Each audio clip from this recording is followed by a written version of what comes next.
قرآن میں سورہ یوسف میں اللہ نے یوسف علیہ السلام کا واقعہ بیان کیا ہے۔ یوسف علیہ السلام بچے تھے جب انہوں نے اپنے باپ یعقوب علیہ السلام سے ذکر کیا، ابا میں نے 11 ستاروں اور سورج چاند کو خواب میں دیکھا ہے کہ وہ سب مجھے سجدہ کر رہے ہیں۔ یعقوب علیہ السلام نے فرمایا کہ میرے بیٹے، اپنے اس خواب کا ذکر اپنے بھائیوں سے نہ کرنا، ایسا نہ ہو کہ وہ تمہارے ساتھ کوئی فریب کریں۔ شیطان تو انسان کا کھلا دشمن ہے۔ یعقوب علیہ السلام کو علم ہو گیا تھا کہ اللہ تعالیٰ یوسف علیہ السلام کو نبوت اور سرداری بخشیں گے۔ وہ یہ بھی جانتے تھے کہ یوسف علیہ السلام کے بھائی ان سے حسد کرتے ہیں، اس لیے انہوں نے اس خواب کو پوشیدہ رکھنے کو کہا۔ یوسف علیہ السلام کے 11 بھائی تھے۔ بنیامین ان کے سگے بھائی تھے جو ایک ہی ماں سے پیدا ہوئے تھے، باقی بھائی دوسری ماؤں سے پیدا ہوئے تھے۔ بنیامین یوسف علیہ السلام سے چھوٹے تھے اور وہ ان سے حسد نہیں کرتے تھے۔ باقی بھائی یوسف علیہ السلام سے کافی بڑے تھے اور وہ سب یوسف علیہ السلام سے جلتے تھے۔ یوسف علیہ السلام بہت چھوٹے تھے جب ان کی ماں کی وفات ہو گئی تھی، اسی لیے یعقوب علیہ السلام بن ماں کے چھوٹے بچوں کو زیادہ شفقت دیتے تھے۔ یہ دیکھ کر باقی بھائی ان سے جلتے تھے۔ یعقوب علیہ السلام کو یوسف علیہ السلام اور بنیامین سے زیادہ محبت تھی۔ یوسف علیہ السلام کے بھائیوں نے آپس میں دریافت کیا کہ ہمارے باپ یوسف اور اس کے بھائی سے زیادہ محبت کیوں کرتے ہیں، جبکہ ہم تو ایک طاقتور جماعت ہیں۔ ان کی حسد اور جلن اتنی بڑھ گئی کہ انہوں نے آپس میں مشورہ کیا اور یوسف علیہ السلام کو قتل کرنے کا منصوبہ بنا لیا۔ انہوں نے کہا، یوسف کو تو مار ہی ڈالو یا کسی نامعلوم جگہ پھینکاؤ تاکہ ہمارے والد کا رخ صرف ہماری طرف ہو جائے، بعد میں ہم توبہ کر لیں گے۔ ان میں سے ایک بھائی لاوی نے کہا، یوسف کو قتل تو مت کرو بلکہ اسے کسی کنویں میں ڈالاؤ کہ اسے کوئی آتا جاتا قافلہ اٹھا لے جائے۔ سب اس بات پر راضی ہو گئے۔ پھر سارے بھائی مل کے اپنے باپ یعقوب علیہ السلام کے پاس گئے اور بولے، آخر آپ یوسف کے بارے میں ہم پر اعتبار کیوں نہیں کرتے؟ ہم تو اس کے خیر خواہ ہیں۔ کل آپ یوسف کو ہمارے ساتھ بھیج دیجئے کہ خوب کھائے پیے اور کھیلے، اور اس کی حفاظت کے ہم ذمہ دار ہیں۔ یعقوب نبی نے فرمایا، اسے تمہارا لے جانا مجھے فکر میں رکھے گا اور مجھے یہ بھی ڈر لگا رہے گا کہ اسے کہیں بھیڑیا نہ کھا جائے۔ انہوں نے جواب دیا، ہم جیسی زوراور جماعت کی موجودگی میں بھی اگر اسے بھیڑیا کھا جائے تو ہم تو بالکل نکمے ہوئے۔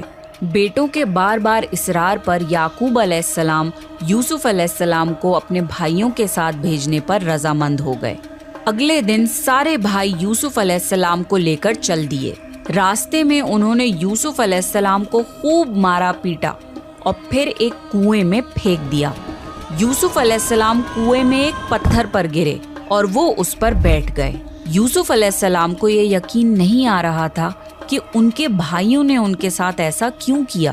اللہ تعالیٰ نے اس اندھیرے کنویں میں یوسف علیہ السلام پر وحی بھیجی اور انہیں دلاسا دیا کہ بہت جلد وہ اس کنویں سے نکل جائیں گے۔ یوسف علیہ السلام کو کنویں میں ڈالنے کے بعد وہ سب روتے ہوئے اپنے باپ کے پاس پہنچے اور کہنے لگے، ابا جی، ہم تو آپس میں دوڑ میں لگ گئے اور یوسف کو ہم نے سامان کے پاس چھوڑا تھا، بس اسے بھیڑیا کھا گیا۔ آپ ہماری بات نہیں مانیں گے پر ہم سچے ہیں۔ ثبوت کے طور پر وہ یوسف علیہ السلام کے کرتے پر جھوٹ موٹ کا خون لگا لائے تھے جو انہوں نے اپنے باپ کو دکھایا۔ یعقوب علیہ السلام نے فرمایا، یہ سچ نہیں ہے بلکہ تم نے اپنی طرف سے بات بنا لی ہے، بس صبر ہی بہتر ہے اور تمہاری بنائی ہوئی باتوں پر اللہ سے ہی مدد طلب کی جا سکتی ہے۔ یعقوب علیہ السلام نے فرمایا، بھلا بتاؤ وہ کیسا بھیڑیا تھا جو میرے بیٹے کو تو کھا گیا پر اس کے کرتے کو بالکل نہیں پھاڑا۔ بار بار پوچھنے پر بھی بھائیوں نے سچ نہیں بتایا۔ سفر کرتا ہوا ایک قافلہ آیا اور انہوں نے پانی کے لیے ایک شخص کو بھیجا۔ اس نے اپنا ڈول کنویں میں لٹکا دیا۔ یوسف علیہ السلام اس ڈول میں بیٹھ گئے۔ انہوں نے جب ڈول نکالا تو اس میں ایک خوبصورت لڑکا آیا۔ وہ خوش ہو گئے کیونکہ اس زمانے میں غلاموں کی تجارت ہوتی تھی۔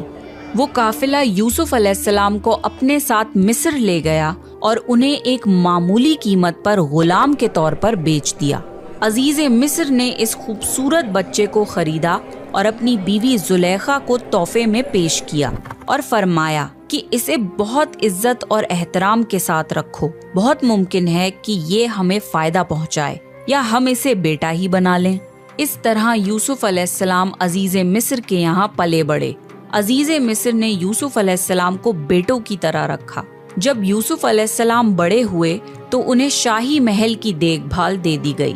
اللہ نے مصر کی سرزمین میں یوسف علیہ السلام کے قدم جما دیے اور انہیں علم سے نوازا۔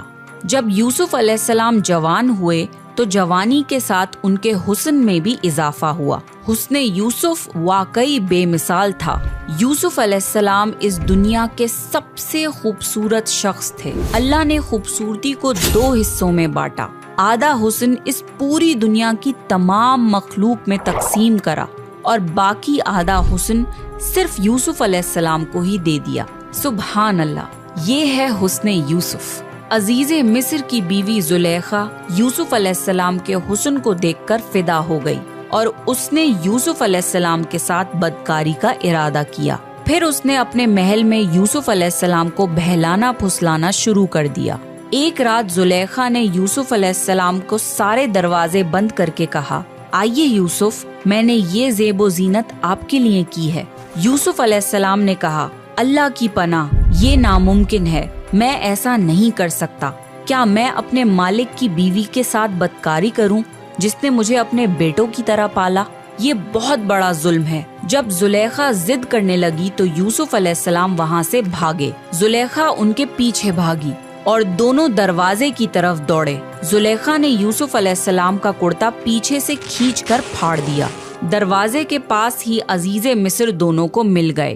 زلیخا چونک گئی اور اپنی بات سے پلٹ گئی۔ کہنے لگی، جو شخص آپ کی بیوی کے ساتھ برائی کا ارادہ کرے اس کی سزا یہی ہے کہ اسے قید کر دیا جائے اور کوئی دردناک عذاب دیا جائے۔ یوسف علیہ السلام نے کہا، میں گنہگار نہیں بلکہ یہ ہی مجھے بہلا پھسلا رہی تھی۔ قبیلے کے ایک شخص نے مشورہ دیا کہ اگر یوسف کا کرتا آگے سے پھٹا ہوا ہو تو زلیخا سچی ہے اور یوسف جھوٹ بول رہا ہے، پر اگر کرتا پیچھے سے پھٹا ہو تو یوسف سچا ہے اور زلیخا جھوٹ بول رہی ہے۔ جب عزیز مصر نے دیکھا کہ یوسف علیہ السلام کا کرتا پیچھے سے پھٹا ہوا ہے تو وہ بول اٹھے، یہ تو عورتوں کی چال بازی ہے، بے شک تمہاری چال بازی بہت بڑی ہے۔ انہوں نے یوسف علیہ السلام سے کہا، یوسف، اس بات کو جانے دو اور زلیخا تم اپنے گناہوں کی توبہ کرو۔ عزیز مصر نے اس بات کو دبانے کی کوشش کی اور یوسف علیہ السلام کو اپنے گھر میں ہی رہنے دیا، لیکن پھر یہ بات شہر بھر میں پھیل گئی۔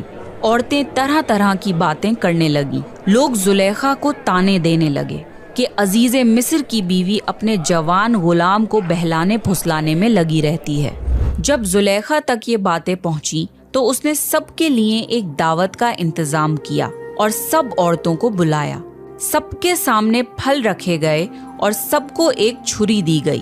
پھر زلیخا نے یوسف علیہ السلام کو حکم دیا کہ سب کے سامنے مجلس میں پیش ہوں۔ جب شہر بھر کی عورتوں نے یوسف علیہ السلام کو دیکھا تو ان کے حسن کو دیکھ کر اتنا کھو گئیں کہ پھلوں کی بجائے چھری سے اپنے ہاتھوں کو ہی کاٹ لیا اور انہیں پتہ بھی نہیں لگا، اور وہ سب بول اٹھی، یہ انسان تو ہرگز نہیں، یہ تو کوئی فرشتہ ہے۔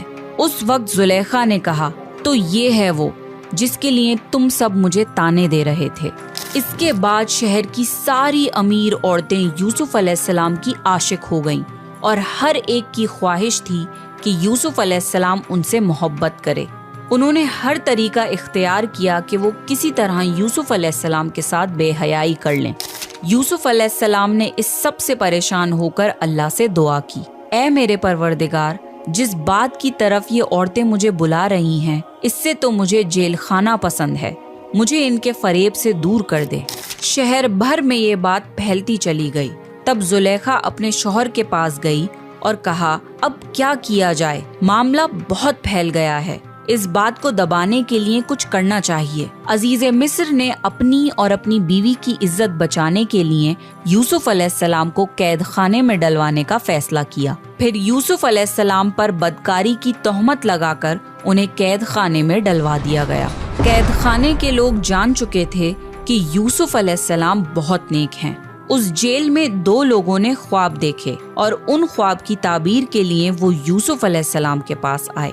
ان میں سے ایک نے کہا کہ میں نے اپنے آپ کو خواب میں شراب نکالتے ہوئے دیکھا ہے، اور دوسرے نے کہا کہ میں نے اپنے آپ کو دیکھا ہے کہ میں اپنے سر پر روٹیاں اٹھائے ہوئے ہوں جسے پرندے کھا رہے ہیں۔ ہم چاہتے ہیں کہ آپ ہمیں ان خوابوں کی تعبیر بتائیں۔ یوسف علیہ السلام نے سوچا کہ یہ دین کی دعوت دینے کا بہترین موقع ہے۔ انہوں نے سب کو ایک اللہ کی عبادت کرنے کی دعوت دی۔ پھر انہوں نے فرمایا، میں تمہیں یہ بھی بتا سکتا ہوں کہ آج تم سب کو قید خانے میں کون سا کھانا دیا جائے گا، اور یہ علم مجھے میرے رب نے دیا ہے۔ پھر جو کھانا یوسف علیہ السلام نے بتایا تھا وہی کھانا سب کو دیا گیا۔ سب حیرت زدہ تھے اور یوسف علیہ السلام پر ان کا یقین اور بڑھ گیا۔ پھر یوسف علیہ السلام نے ان کے خواب کی تعبیر بتائی کہ تم میں سے ایک تو اپنے بادشاہ کو شراب پلانے پر مقرر ہو جائے گا، لیکن دوسرے کو سولی پر چڑھا دیا جائے گا اور پرندے اس کا سر نوچ نوچ کر کھائیں گے۔ تعبیر سن کر ان میں سے ایک قیدی کہنے لگا کہ میں نے تو یہ خواب دیکھا ہی نہیں۔ اس پر یوسف علیہ السلام نے فرمایا، یہ اللہ کا فیصلہ ہے اور تبدیل نہیں ہو سکتا۔ اور اس میں سے جو دوسرا تھا اس سے یوسف علیہ السلام نے فرمایا کہ اپنے بادشاہ سے میرا ذکر ضرور کرنا۔ اللہ کو یہ بات بالکل پسند نہیں آئی کہ اللہ کی بجائے یوسف علیہ السلام نے بادشاہ سے سفارش لگوانا چاہی۔ یوسف علیہ السلام کو اپنی غلطی کا احساس ہوا اور انہوں نے اللہ سے فوراً معافی مانگی۔ اللہ نے انہیں معاف کر دیا، پر قید خانے میں ان کی سزا کا وقت بڑھا دیا۔ پھر جیسی یوسف علیہ السلام نے تعبیر کی تھی ویسا ہی ہوا۔ ان میں سے ایک کو پھانسی کی سزا دے دی گئی اور دوسرا بادشاہ کو شراب پلانے پر مقرر کر دیا گیا، لیکن وہ بادشاہ سے یوسف علیہ السلام کا ذکر کرنا بھول گیا، اور اس طرح یوسف علیہ السلام قید خانے میں 7 سال تک رہے۔ کسی کو یہ خبر بھی نہیں تھی کہ یوسف علیہ السلام قید خانے میں ہیں۔ کوئی ان کی سفارش لگانے والا یا قید خانے سے نکالنے والا نہیں تھا۔ ایک مدت بعد مصر کے بادشاہ نے ایک خواب دیکھا۔ بادشاہ نے کہا، میں نے خواب میں دیکھا ہے کہ 7 موٹی تازی فروا گائیں ہیں جن کو 7 دبلی پتلی لاغر گائے کھا رہی ہیں، اور 7 بالیاں ہیں ہری ہری اور دوسری 7 بالکل خشک۔ یہ خواب بادشاہ کو لگاتار آتا تھا اور اس خواب نے بادشاہ کو پریشان کر دیا۔ بادشاہ نے سارے درباریوں اور بڑے بڑے پجاریوں کو بلایا۔ میرے اس خواب کی تعبیر بتاؤ اگر تم خواب کی تعبیر بتا سکو تو۔ شہر کے نامی گرامی پجاریوں نے خواب کی تعبیر کرنے کی کوشش کری، پر وہ کچھ بھی تعبیر نہ کر پائے، اور بادشاہ سے یہ کہہ دیا، یہ تو پریشان کرنے والا معمولی سا خواب ہے۔ پھر بھی بادشاہ کو یہ خواب لگاتار آتے رہے۔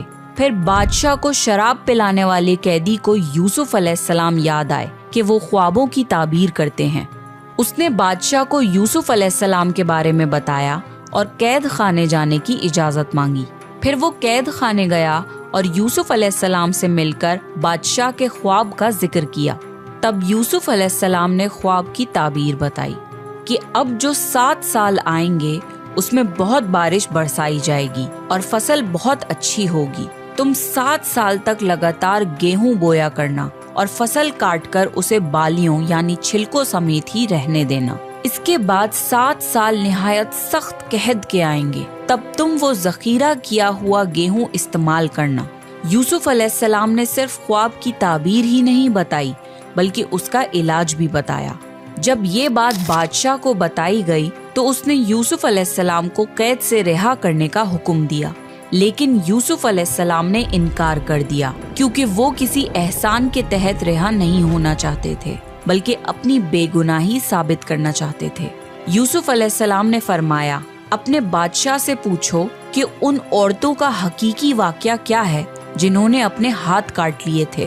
قاصد واپس آیا اور اس نے بادشاہ کو یوسف علیہ السلام کا جواب سنایا۔ بادشاہ بہت حیران ہوا کہ اگر کسی قیدی کو 7 سال قید میں رہنے کے بعد رہا ہونے کا موقع ملے تو کوئی کیوں منع کرے گا۔ بادشاہ نے ان ساری عورتوں کو اکٹھا کروایا اور ان سے اس واقعے کی صحیح حقیقت پوچھی۔ ان سب نے جواب دیا کہ ہم نے اپنے اپنے طور سے یوسف کو بہکانے کی کوشش کی پر ہم نے اس میں کوئی برائی نہیں پائی۔ زلیخا نے بھی اپنے سچ کا اظہار کیا